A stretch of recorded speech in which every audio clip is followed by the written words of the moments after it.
Hello and welcome back to another Angry Canadian Reacts video. Today we're reacting to Lewis, I believe it is, L3WG, Brit reacts to how powerful is Canada's military in 2025.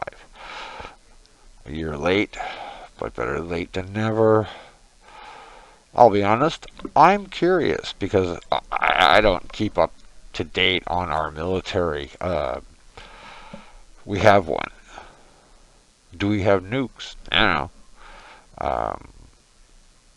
I know we have Hercules airplanes because they used to fly over my house when I lived in Trenton, Ontario, next to the Air Force Base. But let's get into it anyways. Why Canada's military is more powerful in 2025. What? Powerful in 2025. I'm really excited to get into this. Check out a bit more on Canada's military. Really excited to see what we got in this. Before we do, appreciate you guys hitting that subscribe button. And yeah, let's see what we got. Canada's military isn't often in the spotlight, but it's a force to be reckoned with. From defending Arctic sovereignty to contributing to NATO operations worldwide, Canada punches far above its weight. Today on Battle Hub, we're taking an in-depth look at the true power of the Canadian military. Cool. Let's get started. Canada's military power is deeply influenced by its geography, making it a key player in global security. As the second largest country in the world, it spans nearly 10 million square kilometers, with borders that touch the Atlantic, Pacific, and Arctic oceans. So big. This vast territory brings immense strategic challenges and opportunities. Wait, yeah. Oh my god, like, I'm just thinking, like, I know Canada is seen as like a very nice and polite country, right? But like, you know, because of all these broken up islands here, right? How do you guys have like border control on each one of these islands or not? Like, I'm genuinely like intrigued by that, because I'm assuming like you got roads connecting the islands, or is there no roads? Like, you go to this island and you just gotta get another boat, you know what I mean? Like, yeah, no, that's very far north. None of those islands are connected, and as far as I know, the Canadian Navy patrols that area. Maybe the Coast Guard, probably Coast Guard, but yeah, and the Rangers. The Rangers are up north. Yeah, like, how does that kind of work? Because there's so many. Territory brings immense strategic challenges and opportunities. One of Canada's most critical regions is the Arctic, covering 4 million square kilometers of the country's territory. The Arctic is rich in natural resources and increasingly important as melting ice opens new shipping routes. The region also positions Canada as a frontline state in potential geopolitical rivalries with nations like Russia and China, which are ramping up their own Arctic activities. To the south, I just seen here already, and look, how comes Russia's claiming this part here when that's directly above Alaska and into Canada? Do you know what I mean? Why is that? Is that what they're disputing about? Because that don't look right by my eyeballs. Rivalries with nations like Russia and China, which are ramping up their own Arctic activities. To the south, it shares the world's longest undefended border with the United States.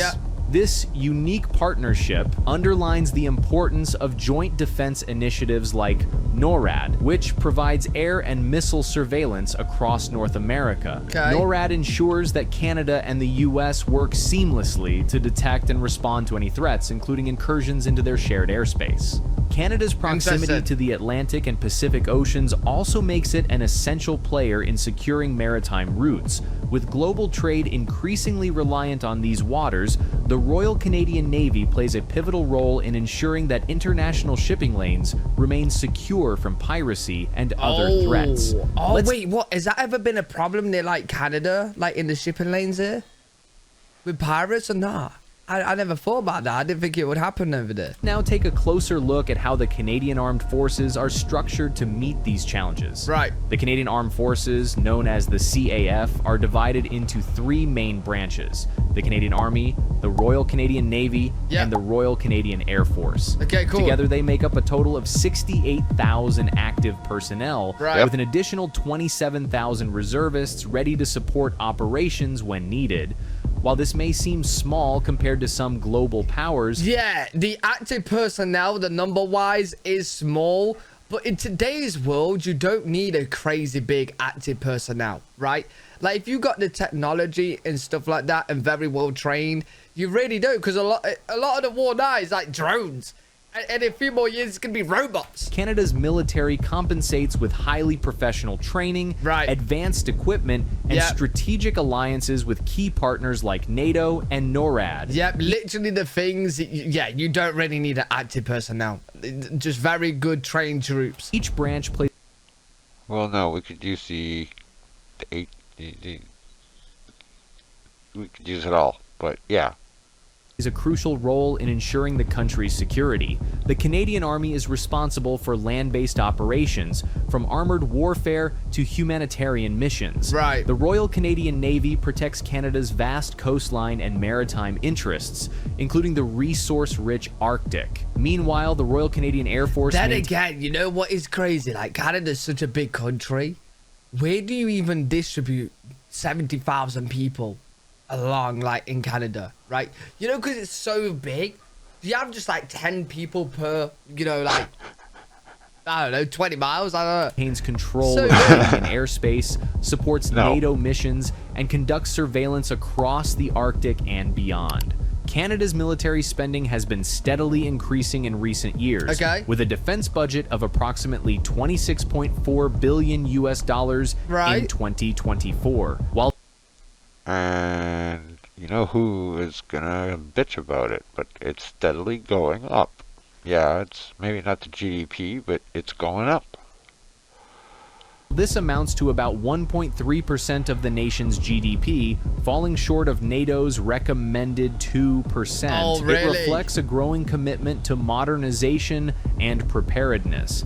See? Okay, why is that then? Canada just don't feel like they need to really spend as much. Like, I don't really hear about Canada getting involved with conflict and stuff like that. They kind of just, like, stay out. But then also, what I've heard recently is that you want Canada involved on your side. Like, you guys, like, I've seen the stories on, like, World War One, World War Two, and stuff like that. And your troops, yeah, you guys are a very strong side. Well, thank you. But yeah, now I lost my train of thought because you gave us a compliment. Okay. So, especially us being from, well, me being from the UK, we're very, very, very close, good allies, right? I'm glad you guys are on our side. Second portion of this You funding stay out of is conflict, directed Sue. toward upgrading aging equipment, expanding Arctic capabilities, Right. and enhancing cyber defense infrastructure. The government has also launched initiatives like the Strong, Secure, Engaged Defense Policy, Okay. which outlines long-term goals to enhance Canada's military readiness. These include investments in new ships, Right. fighter jets, and advanced technologies that will ensure the CAF remains Robots. capable of meeting 21st century threats. When it Yeah. comes to military hardware, the Canadian Armed Forces operate a diverse array of advanced equipment. In the Canadian Army, the Leopard 2 tank stands out as a cornerstone of its ground forces. With 82 of these modern tanks in operation, the Army is well equipped for armored warfare, and the fleet Right. also includes over 1,600 light armored vehicles, including the Now the tank, I've actually seen 3 of those around here where I live. They do repairs on them at a shop about 20-minute drive from here.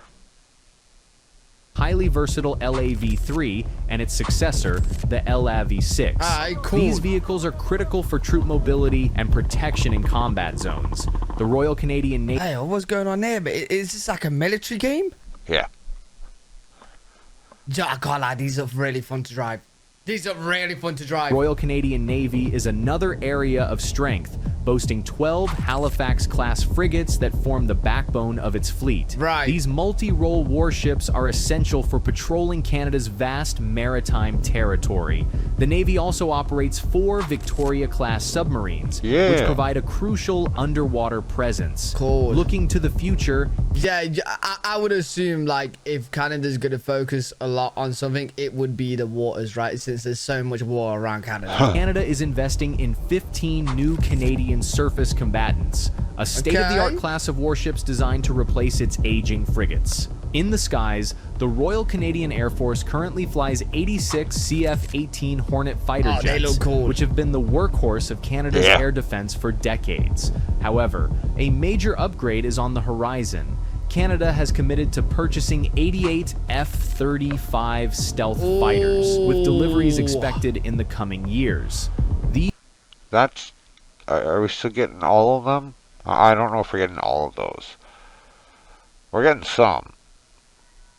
But things have changed. These aircraft will ensure Canada remains capable of meeting these jets are badass, man. the most advanced aerial threats. Right. Beyond traditional hardware, Canada is embracing new technologies like drones and cyber warfare tools. Bro, this is what I'm saying. This is what I'm saying. This is why you don't really need the people. You just need these things, right? Why do you need people running about? Why do you need active personnel when you got literally robots? Because you need people to fly the robots. Until the robots are autonomous, in which case, I mean, hail Skynet, I guess. Cyber warfare tools. For example, the MQ-9B Sky Guardian unmanned aerial vehicle is being integrated into the CAF's surveillance operations. Right. These innovations demonstrate Canada's commitment to staying ahead in an era of rapidly evolving military technology. The recent resignation of Canadian Prime Minister Justin Trudeau has sparked significant speculation about how this political shift could impact Canada's military power in 2025. Trudeau's departure marks the end of a leadership era characterized by challenges in meeting NATO's defense spending targets. Under his tenure, Canada allocated only 1.37... Under his tenure? No, tenure. Wait, how long could one person be in power of Canada for? I think he said tenure. Like T-E-N-U-R-E. Wait, how long could the Prime Minister be in power in the UK? Hold up, let me have a quick look. That's interesting, actually. How long can one person be Prime Minister in the UK? Oh, there's no fixed limit? Really? Oh, I did not know that. I didn't either. But elections every 5 years. Yo, I did not know that. So they could just kept being voted in. Oh, I'm assuming Canada's the same then. 7% of its GDP to defense, falling short of the... Wait, what? No, I didn't ask anything. That's what? Alliance's 2% benchmark. Right. This funding gap has drawn criticism from international allies, including the United States, where key figures have labeled Canada's defense contributions as insufficient and even risky for NATO's future. Right, The resignation also comes at a critical juncture in U.S.-Canada relations. With the incoming U.S. administration under President-elect Donald Trump, tensions are expected to rise. Oh, yeah. Trump's campaign rhetoric has included provocative statements about Canada's sovereignty, even suggesting a merger between the two countries. Wait, what do you mean a merger? United States can no longer suffer the massive trade deficits. Canada needs to stay afloat and resign. If Canada merged with the US, there will be no tariff. What? Wait, what do you mean merge? What, so like America, like USA would be United States of America / Canada? Or like would Canada be United States of America? I don't know. The two countries. Merge out. Such comments, though dismissed by many as hyperbolic, highlight the challenges Canada faces in asserting its independence while maintaining a strong partnership with its southern neighbor. Right. A strong defense policy will be vital for navigating these complexities. Canada's ability to defend its sovereignty, particularly in the Arctic and other strategic areas, has been a recurring concern. Critics argue that current levels of defense spending are inadequate to address emerging threats or to modernize the Canadian Armed Forces effectively. I can't lie, your uniforms with your badge and stuff look really, really cool. Like, I really do like the Canadian flag a lot. As climate change accelerates, the Arctic is becoming a hotspot for geopolitical competition, further emphasizing the need for Canada to enhance its military presence and... Wait, yeah, isn't... I'm not too sure, but aren't people, like, beefing right now over Greenland? Like, nobody owns Greenland, right? Or is it Norway that owns Greenland? I don't know, but people are wanting it or something like that. Is it because of the resources? Capabilities in the region. The political transition offers an opportunity for Canada's next Prime Minister to reshape the country's defense policies. Right. This could mean increasing defense spending to align with NATO expectations, investing in military modernization, and reinforcing Canada's role as a reliable ally on the global stage. Very interesting. The decisions made by the incoming leadership will play a pivotal role in determining whether Canada strengthens its military power or continues to face criticism for underinvestment in defense. What is this right here? That looks cool. It's like a golden, like, spear. It's a scepter. Well, not a spear, like, you know, like one of those, like, canes kind of things. I don't know, that is cool, though. What is that? Must have some importance to Canada.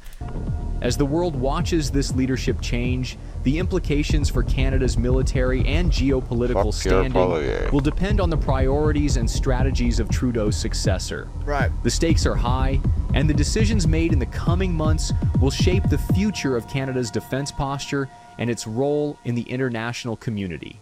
Hey, very, very, very interesting. Learning more and more about Canada each day, and I'm enjoying it. I actually don't think the active personnel being low in Canada is that much of a problem with how the world is changing, going more tech, more drones and that. You're not going to really need that many people when you got so many drones and stuff, right? You're just going to need people to operate them, and that's about it. And just very well-trained troops, which I've heard a lot about of Canada. You guys have some very, very good troops. So yeah, very, very cool video. Let me know what you guys think to it in the comment section. If you guys enjoyed this, make sure you leave a thumbs up, subscribe for more content. I do stream on twitch.tv/L3WG if you guys want to head over there. We watch some videos live as well. Link in description. I'll see you on the next one.